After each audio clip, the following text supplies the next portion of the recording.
మన Andhra Telangana mart 24 news కి స్వాగతం. నా పేరు దేవి. నేటి వార్తలు. కొత్తపేట ఎమ్మెల్యే బండారు సత్యనందరావు గర్భిణీలు, బాలింతలు, చిన్నారుల ఆరోగ్య పరిరక్షణ కూటమి ప్రభుత్వ ప్రధాన లక్ష్యం అని తెలిపారు.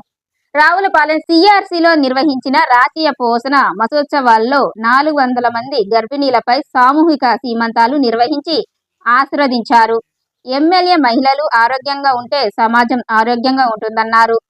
సమతుల్య పోషణ ఆహారం, సేంద్రియ ఆకుకూరల వినియోగాన్ని ప్రోత్సహించారు. అంగన్వాడీ కార్యకర్తలు సేవాభావంతో ప్రజలకు అవగాహన కల్పించాలన్నారు.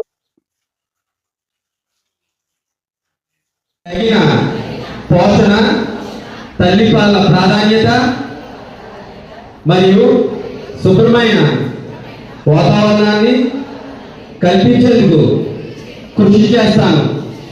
ప్రకృతిని జీవిత కాలం ఏమైనా చిన్న చిన్న ఇబ్బందులు బిడ్డకి పుట్టినప్పుడు వచ్చిన చిన్న చిన్న లోపాల వల్ల మన జాగ్రత్తలు తీసుకోకపోవడం వల్ల డాక్టర్ల పర్యవేక్షణలో ప్రస్తుత కాలంలో పూర్వకాలం వేరు, ఆ రోజులు వేరు, ఈ రోజులు వేరు, ఈ ఆహారాలు వేరు, ఈ అలవాట్లు వేరు.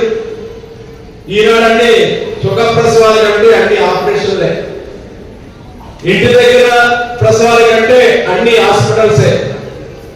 ఇవన్నీ కూడా దృష్టిలో పెట్టుకుని తల్లి బిడ్డ